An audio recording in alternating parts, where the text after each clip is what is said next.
गंगाधर काशीनाथ मामाणे, राहणार कोरोली, तालुका मोहोळ, जिल्हा सोलापूर. मी माझ्या क्षेत्रामध्ये पाच एकर या क्षेत्रामध्ये कुंदन या नावाची व्हरायटी लावण 28 फेब्रुवारी ह्या तारखेला मी बियाची लावण केली होती. दोन्ही वळीमधलं अंतर हे 5 फूट ठेवलं होतं. जवळपास हे 30,000 रुपये बसली होती, माझे बी बसले होते. आणि हे लावण करीत असताना मला जवळपास मल्चिंग, प्रोटेक्शन कागद, बेसल डोस, स्प्रे ह्याच्यासाठी जवळपास एकरी 70 ते 80,000 रुपये मला खर्च आलेला आहे. तर आता वास्तविक पाहता जर रेट जर पाहिलं तर माझं 7 रुपये 8 रुपये ह्या रेटने माझे सध्या माल मी जागेवर देत आहे. तर मग ह्या पद्धतीने जर केलं तर माझा जो घातलेला खर्च आहे तो सुद्धा खर्च माझा निघणार नाही. जवळपास 8-45 म्हणजे 4 लाख रुपये माझा खर्च आला आहे. 4-4.25 लाखापर्यंत माझा खर्च झालेला आहे.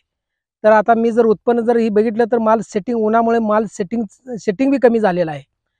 त्यामुळे जवळपास 2 ते 2.25 लाखापर्यंतच माझं उत्पन्न होईल आणि जवळपास मी 2 लाखाला लॉसमध्ये या क्षेत्रामध्ये आहे.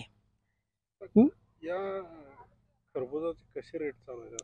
सध्या 7 रुपये 8 रुपये ह्या रेटने मी जागेवर दिलेला आहे. तर ही मुंबईचं मार्केट जर केलं तर 12 रुपये 13 रुपये मार्केट आहे आजचं मार्केट.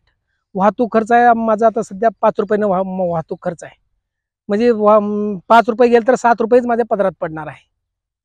आणि त्यात आणि 1 नंबर आणि 2 नंबर त्यातला 2 नंबर मला जाणार आहे 7 रुपये 8 रुपयानं. ते पडणार पदरात 2-3 रुपयानं. मालाचं जर साईज बघितलं, शायनिंग बघितलं तर माल सुपर आहे.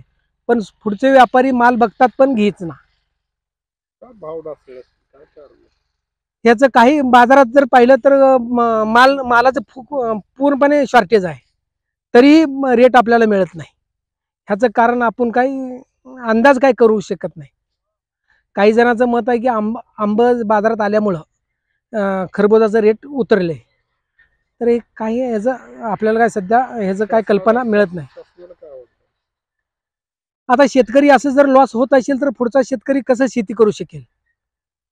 जे माझं शिक्षण MA झालेलं आहे. MA मी सर्व्हिस वगैरे बाकी सोडून मी शेती ह्या क्षेत्रात घुसलेला आहे. कुठं तर मला नोकरी लागत नाही म्हणून मी शेती करतोय. शेती करत असेल तर मी 2-2.25 लाखामध्ये लॉस आहे. मग आता शेती तर कसं करायचं? असं जर होत असेल तर आम्ही शेती सुद्धा परवडत नाही, ती विकायची वेळ येईल आणि आम्ही काय करणार पुढं? ह्याचं पूर्णपणे आम्हाला शासनाने आमच्याकडे लक्ष दिलं पाहिजे शेतकऱ्याकडं. ह्या मालानं जर त्यांनी कुठे तर आपलं निर्यात केलं असतं किंवा मालाचं जर व्यवस्थित रेट दिला असतं तर शेतकऱ्यांना परवड. कमीत कमी घातलेला खर्च जरी निघाला असता तर सुद्धा आम्ही पुढच्या पिकासाठी आम्ही काय ना काय नियोजन करू. पण ती सुद्धा आम्हाला काय निघे नाही. आता पुढची लागण आम्ही कशी करणार? हाय ते ह्याच्यामध्ये आम्ही बाहेरून इकडून तिकडून दुकानदाराकडून उधारी पाधारी करून आम्ही आता सध्या हात गाठलेला आहे. आता ते दुकानदाराचं सुद्धा आम्ही देऊ शकत नाही.